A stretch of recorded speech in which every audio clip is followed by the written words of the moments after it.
I'll be real, I am not a Souls fan. I've played some of the games in the past, but I've never found them to be for me. That is until Lords of the Fallen. And that is because of one important feature that I'll be going over along with the combat, movement, enemies, and a lot more for this game. So let's get into it.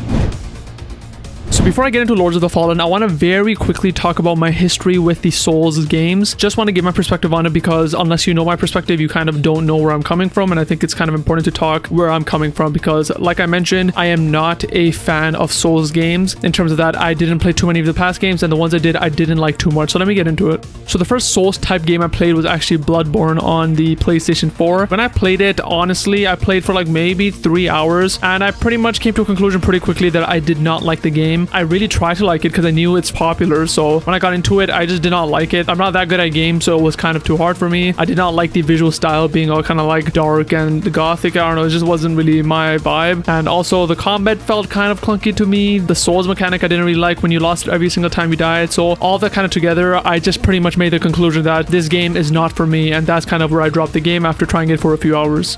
Fast forward a few years later, Elden Ring released, and kind of the same thing with this. I saw that was getting very hype, and this was actually a game that my friends were getting into too, so I'm like, you know what, let me try it out. I know I didn't like Bloodborne, but maybe this is something I'll like more because it's open world, it is different, and so I picked it up and tried it out. And pretty much what ended up happening is that I actually played it for a while. I played it for a couple of weeks, but I realized that the only reason I was playing was because of the exploration and the open world aspect. The entire 2 weeks I was playing it, I was literally just exploring the open world. I wasn't actually going forward with the bosses because, like I mentioned, I'm not good at these games. I'm not a fan of the mechanic where when you die you lose all your souls or runes in this case. And so after the 2 weeks of me exploring that initial land, when I was done with that, I pretty much just dropped the game and I was done with that game too. Now if you fast forward a bit more, this is when I realized there was actually a mod for this game on PC. So I picked up the game again on PC because I initially played on PS5, and I got the seamless co-op mod, which if you don't know is a mod where you can play the entire game multiplayer. So I started playing Elden Ring again with my brother this time, and this is when it finally hit me. This is when I actually started legitimately enjoying the game because I just realized that all the downsides of the game for me were solved when there was another person with me. If it was too hard, it's fine, there's another person with me to kind of lighten the load. If I lose my runes, it's fine, it's kind of fun trying to get it back with a person. If I keep dying on a boss, it's fine, it's kind of fun formulating new strategies with another person. All these things that wouldn't have been fun to do alone, I found it was easier and more fun to do with another person. So I actually started liking Elden Ring then. And this also made sense to me because before I actually played Elden Ring, there was another Souls-like game I played, which was Code Vein, which is a Souls-like game, but it's kind of more anime and a bit more chill. And something I really loved in that game and why I liked Code Vein better than any Souls game I ever played is because they had a mechanic where there was usually an NPC partner with you, and not only were they good, they were able to revive you sometimes when you died, and just that support system for me was a game changer, and I really enjoy the game a lot more than any Souls game. So pretty much what I found out is that I would only enjoy these types of games as long as I had a partner with me, someone to lighten the load and try to make the world feel less lonely and depressing, which the Souls games usually feel to me. Now we cut to the present with Lords of the Fallen. I have about 10 plus hours into the game on the PlayStation 5. In this kind of reviewish video, I'm only going to be going into the gameplay aspects or the non-story aspects because even though I'm 10 hours in, I'm actually not too far into the story, and I'll go into that a bit later. So I'll be mostly talking about mechanics, gameplay, features, and things like that in this review. The first thing I want to go over is the Umbral System in this game, which is pretty cool. So pretty much this game exists in two realms. You have the Land of the Living, which is called the Axiom realm, and the Land of the Dead, which is called the Umbral realm. And pretty much how this game works is that when you're in the Land of the Living, anytime you can pull out your Umbral lamp, and when you kind of shine your lamp around, you can see what the Land of the Dead looks like at that certain location. And so sometimes there will be some gates in the Land of the Living which will be locked, and if you pull out your lamp, you'll be able to see that it's open in the Land of the Dead and you're able to walk through. But if you really want to, you can just fully transfer into the Land of the Dead, so you can just use your lamp and just go into the Land of the Dead, and then you're in this kind of creepy dead looking area, and you're not allowed to stay there forever. There's actually a timer that goes off right when you go in, and the longer you stay, not only do you get more of the game's currency, which is Vigor, which is pretty much Souls and Dark Souls, but also once you hit a 3 times multiplayer, a Red Reaper's gonna come, which will 100% kill you once it gets to you. So you can be in the Land of the Dead, but you can't stay there forever. And what's even more interesting about this mechanic is when you die in the Land of the Living, it's not a game over. when you die in the land of the living, you'll be transported into the land of the dead and you'll be technically alive again. And then if you die again in the land of the dead, then you'll actually get the game over. And also, side note, one quick mechanic that I really love with the lamp is the souls of this game, which is vigor. Like I mentioned, you can actually suck them with your lamp. If you just lift up your lamp, press a button, you're able to suck all the vigor, not only in your area, but from what I've noticed, like anywhere. So if you just lift up your lamp, press the suck button for a second and put it down, all the vigor around you is just going to slowly come to you and you'll get it automatically. So if you ever missed vigor anywhere in the last few minutes, they'll just come to you, and I really find that useful in this game. So now let's kind of get some of the basics out of the way. One thing I want to talk about really quickly is the movement in the game and how that works. One of the main forms of movement you have is dodge rolling. One of the criticisms I've seen online is that the dodge rolls are too long, apparently. I've seen Souls players saying that. I'm not sure if that's a thing or not. Like I said, I don't really play Souls games. To me, in terms of dodge rolling within fights, I think it feels good. But I think where that criticism comes from is that sometimes when you dodge roll, you are able to fall off platforms and die. And I'll be honest, that does happen a lot to me. It happened to me again and again and again and again. It's honestly, if I had to like think of every single way I've died in this game, I would say more than half the time was because of me falling off. Not always because my fault where I dodge rolled off, but there are enemies that like straight up push you off the platforms. But yeah, I think I noticed that like when I actually die, it's very rarely because of an enemy straight up getting my health to 0, but usually me falling off. And honestly, I think falling off and dying is by design because the area that I'm currently in has a lot of platforming, and so you are expected to die in that area. So I think that's by design, but I can also understand why people wouldn't like this. And also one more thing I want to mention about movement is jumping. The only way to jump in this game is if you're running, and the only point of jumping in this game is for platforming. So like I said, in the location I'm at right now, there's a lot of platforming. So if you want to get to different platforms, you have to run and jump. Honestly, to me, it feels good. Whenever I have to jump to another platform, it feels good to do it. It obviously only feels good when you land it. Sometimes you don't make it. That's kind of the name of the game. It is what it is. But in terms of just jumping when you're not running, you can do that. Honestly, while that sounds weird, I kind of like that. I'm kind of a type of person that when I'm in a battle, for example, I don't want too many options polluting my head. So usually in a game, say if I'm in a battle and I want to defend, I either have the choice to dodge, I have the choice to block, or I have the choice to jump. In this game, since jumping isn't really an option while battling, I can only block or dodge to defend. And since I only have 2 options, that's easier than having 3 options. So for me, simpler is better. And so that's kind of why I prefer this way of jumping for this type of game.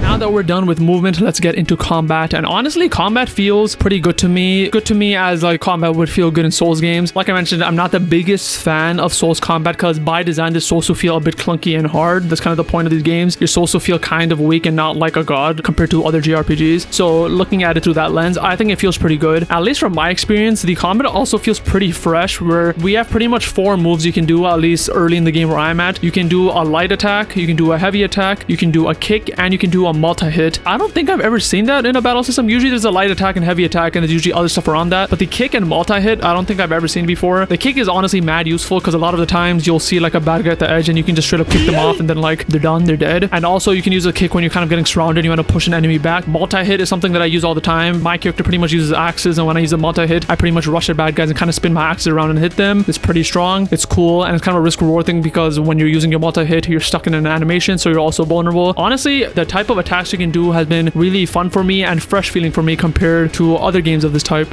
When we get into range attacks, my class has a bow and arrow that they can use. From my understanding, you can switch that with other things too. So you can either switch it to a throwing hand so you can throw stuff like rocks or axes. You can switch it with a magical implement so you can do like ranged magic. So far, I think the bow has been the most fun for me. Something I really like about this range system, which I haven't seen before personally, is they don't use traditional ammo system. They actually just use an ammo bar, which is really, really cool. So basically you have bow, you have arrows. You can never run out of your arrows. You can just run out of your ammo bar, and if you want to fill up the ammo bar, you just use ammo pouches, which you can just kind of think of potions but for your ammo bar. And what makes this really cool is when you find a new type of arrow, so I found these cooler type of arrows which inflict bleeding on enemies, I can technically never run out of them. Once I get these arrows, I always have them. All they do is just make my bar run out faster than normal arrows, and if I want the bar up again, I just use my ammo pouches. And I'm really a big fan of this because I'm honestly not a fan of consumable weapons in games. This is one of the reasons I am not a fan of the weapon system in Breath of the Wild, for example, where your weapons just can break. And so the fact that this game just took it even farther in your weapons not being consumable, where your normal weapons don't break and also your ammo is technically never consumed, you can always get it back through ammo pouches, I'm a really big fan of. So that's why I think the combat in this game is something that I overall really enjoy.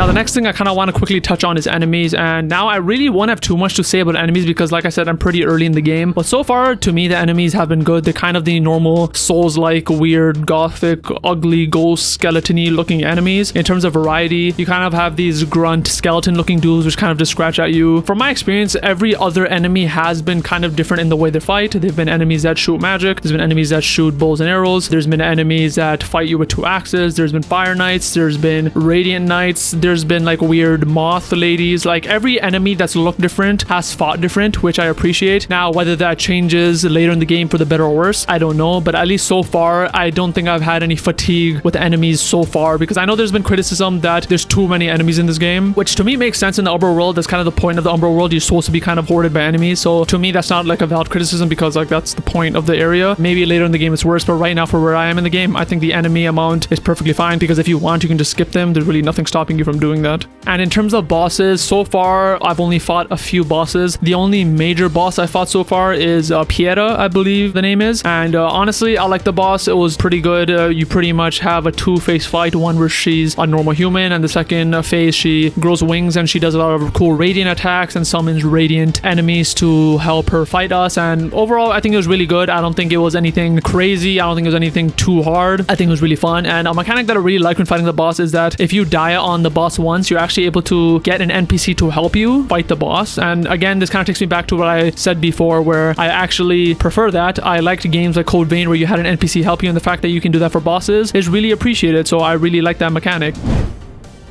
Now, finally, I really want to talk about the co-op in this game. Now, the co-op is very important to me. Like I mentioned, I only enjoy these games when you're able to play them in co-op. And so far, I've purely been playing this game in co-op. Now, first things first, how does co-op work? Pretty much co-op is only 2 players, where one person is able to open the world up for another person to join. And starting now, I'm going to pretty much be calling the host of the world the host, and the person who joins the host the joiner, just so we're all on the same page. Now, something that I actually didn't like when I first read about it before I got this game is that the game is actually an asynchronous experience in co-op. What I mean is, first of all, when 2 people are playing in a world, the progress is not saved. So if you guys play like 3 hours of the game, once the joiner leaves your world, they're gonna have to play that 3 hours again in the world. That's something I did not like at first, but I do like now. I'll go into that deeper later. And another thing is, their gameplay experience is very different. So one of the things I read online before playing this game is that the joiner will be getting less vigor than the host. And I've seen a few numbers thrown around. I've heard that the joiner only gets half the vigor the host gets. Some people have said that they only get 1/3 of the vigor the host gets. So far, I haven't been able to prove that. Me and my brother have been playing the game for, again, 10+ hours, and we haven't experienced that. Both of us have been the joiner and host in each other's worlds, and we have felt like we've been getting the exact same amount of vigor. We've been constantly saying like, yo, we're getting a lot of vigor. We've been able to level up. And the funny thing is, my brother has been a joiner more than me, so he's been in my world more often, which means he should be getting less vigor, but he has leveled up more than me. So like, I honestly don't think that he is getting less vigor or I'm getting less vigor than him when I'm in his world. So I don't know if that was a rumor. I don't know if it's not true. Maybe it is true and we're just not noticing it. But so far, if you're worried about the joiner getting less vigor, that hasn't really been the case for us in terms of practical leveling up, because he's been the joiner more often and he's been leveling up more than me. Even if that was the case, why I think it's fine is because the joiner actually has different mechanics set to him. So pretty much how it works is, when the joiner is in the host world, when the joiner dies, they do not lose their vigor. I think that's the most important balancing mechanic that people have to realize, where when the host dies, they lose their vigor and they have to get back to it before dying again if they want to get their vigor back. When the joiner dies, they literally never lose their vigor. Their vigor just keeps stocking up and they can never lose it. So that's a huge balancing mechanic, which is very important. So even if they did only get 1/2 or 1/3 vigor, it wouldn't matter because they can never lose it. And on top of that, the joiner actually has it easier for how the deaths work. So pretty much how the death system works in co-op is, when the host dies in the living world, everyone gets teleported into the Umbral world. And if the host dies again, it's a game over for everyone. Now, if you're in the living world and the joiner dies, they die, but they can be revived by the host again. And I believe in the Umbral world, they can be revived again too. I've seen it not consistent. There's been some times where the joiner has died and I wasn't able to revive them, but there's been other times where I have been able to revive them. So I don't know maybe if there's a specific amount of times they're allowed to die or not, but the point is they are able to be revived and they don't lose their vigor on top of that. So overall, they do have a much more chill experience, which allows them to be actually more of a risk taker, which is actually pretty enjoyable. So with this asynchronous experience in mind, when I read this before I got the game, honestly, to me, me, it was a deal breaker. I was like, I don't think I'm going to be enjoying this game if it's like this, because not only is the experience going to be different for both people, which usually isn't fun in co-op games, but they don't even get the progress, which is weird. But pretty much what ended up happening practically when we actually started playing is we actually very much like it. And it actually got to the point where each of us actually prefer being the joiner, because like I said, when you're the joiner, not only do you not lose your vigor, but you also are able to get revived. So overall, when you're the joiner, you pretty much get to be the risk taker and get to be the one having more fun. So for example, when I was playing in my brother's world and he was a host and I was a joiner, I was taking risks. Like I was like platforming, running around, jumping, just like going really quick. And like if I ever fell, it didn't matter because he could just like revive me. And usually it was fine. Like with me taking risks and going for enemies a lot more brazenly, like there was no negative to it. And then whenever I was a host and he was a joiner in my world, that would be him. He would be lunging into enemies first and I was the one kind of backing off more, because we both knew that if I died in the Umbral world, we'd both be screwed. So there's a very different experience when you're the host and when you're the joiner. And honestly, I kind of like that experience. And also when it comes to the world progress, like I mentioned, when you're the joiner, you actually don't get any of the progress of the host. But me and my brother found out like that isn't an issue. Pretty much what me and my brother have been doing is we started the game in my world. I was a host and he was a joiner. We played a few hours, and then after that we both switched to his world where I was a joiner and he was a host, and then we caught up to my world, and then we're just gonna switch and keep doing that. Now the reason why I don't find this is an issue is because when we're doing the game the second time in his world, it's a lot easier, because by the time we get to his world, we're already leveled up so much from my world. The game is technically easier. Take the Pieta boss, for example. In my world, it was pretty hard when we did it for the first time. It took us maybe like 4 or 5 or 6 tries. And even when we did beat it, we actually kind of glitched it where we beat it when I died as a host. So technically we got the death screen, but technically we beat the boss. So we kind of beat it in a weird way. But when we fought Pieta in his world, when we were a lot stronger, it just took us 2 tries and it wasn't even that hard. Like the first try, we just died because we were being stupid. And the second time we were able to beat it without too much difficulty. So if you think like you have to fight a hard boss twice, not really, because you'll be leveled up. And also when you're playing the game again the second time, it really doesn't feel like you're playing the game again. It just feels like you're just exploring the area again. So something that we found out is when we were playing the game on my brother's world the second time, we were actually finding new stuff that we didn't find in my world. So we were pretty much traversing an area that we had already traversed in my world, and we were finding different paths, new secret items that we hadn't seen, like an elevator that we had never seen. And I was like, yo, what the hell? We never saw any of this in our world, and we would never have noticed any of this if we hadn't played the world again. So technically, all you have to think about it is like, imagine if you just played in your world and then you decided to take some time to go in an old area once more to explore. That's all it feels like, because technically you're still a higher level, you're just exploring an old area. The only negative is, if this is a negative to you, is that you have to fight the bosses again, which that can be a negative to you, that can be positive to you. It's really up to you. And to us, since it's co-op, it's kind of fun fighting the bosses, it's fine for us. So having the world progress not shared and having to play it twice for us so far hasn't been a negative, and we've been finding it pretty fun. Now the only negative thing I've experienced in co-op, which isn't that big of a thing, is that it revolves around the host. And what that also means is that if the joiner is ever too far from the host, the joiner will be teleported to the host. And so what that means is, like, if you're just like, say, grinding and you guys are grinding bad guys, if the joiner ever gets too far away, he will be teleported back to the host. But like I said, that's not that big of a deal. And honestly, it kind of is good in some ways, because it kind of incentivizes you guys to fight together and not split up too much. Because I remember there were times when me and him used to play Elden Ring, and at some point we would split up and explore, and then at that point it didn't even feel like we're playing a multiplayer game anymore. We might as well have been in our own world. And like, if we're playing multiplayer, I want to be playing together. That's kind of the point. So the fact that it teleports us closer, I kind of appreciate, honestly. And also one more small note in terms of the differences between host and joiner. The joiner cannot talk to any NPCs, only the host can, but the joiner does hear the dialogue. But when it comes to merchants, both of them are able to use every single merchant. And when it comes to loot, both of them can get every single enemy loot that enemies drop. But in terms of world loot that is very specific key items that are placed in the world, or loot from bosses which are important to the story, only the host can get that. But again, that isn't that big of a deal when you're probably going to be playing the game twice in both worlds anyway. So it honestly works out at the end of the day. Now, before I end the video, I want to quickly go over the technical aspects of the game, the good and the bad, because I know this was a huge pain point for a lot of people when the game came out. Now, the first thing is, when the game came out, a lot of people said the game was very unplayable. There were FPS issues, and one of these systems people said it wasn't the worst on, but it was still unplayable, was the PlayStation 5. Me and my brother have been playing since day one. We can say from our experience, all these claims were definitely false. A lot of people were saying that the FPS was very low and unplayable, and in co-op was even worse. We had no issue. issues. We put on performance mode. We were getting 60 FPS. I will say though, there are FPS drops. That definitely is a thing in co-op in busy areas. So while the game is 60 frames per second, me and my brother have seen specific areas when we're kind of being ganged up by enemies and we're in a small tight space, the game will drop to 40 FPS, 30 FPS, and sometimes even lower than 30 FPS. And while that is very, you know, clunky and stuttery experience, that's kind of here and there. It's not that often where that happens. And so at the end of the day, I do not think this game is unplayable as a lot of people claim. I've come to notice that a lot of people find games under 60 FPS unplayable, which I'll never understand. Like, we all used to play 30 FPS games before, and like we all still can. It's not that hard to get used to. If you're on the fence about the performance of the game, it's fine. It's even better now because the developer has been really good about putting patches out and it runs even better than it did before. In terms of the graphics of the game, I think it looks beautiful. It is Unreal 5, so you can kind of imagine how that looks. And even when me and my brother are playing on performance mode, it looks really nice, not only fidelity wise, but also in terms of game design, density wise. Each area is very specifically crafted, in my opinion. Like, I've never gotten in an area in the game and thought that it was very empty. There's a lot of little details like moss and rocks and debris and wood houses, shacks, trees, roots. In the Umbral world, you have like weird skeleton looking things and bones across the area. So pretty much any area you get to, not only visually does it look good, but you also have like items. Sometimes you have enemies strewn around the area. So in terms of like level design, it feels really good. And when you have the graphic fidelity on top of that, I feel like the graphical and visual experience of the game is very good too. And that's pretty much my thoughts on the game. Thanks everyone for watching this Lords of the Fallen co-op review of sorts. If you want to see me review another game like this, let me know down in the comments below. Like this video if you did, subscribe if you're new, and I'll see you next time.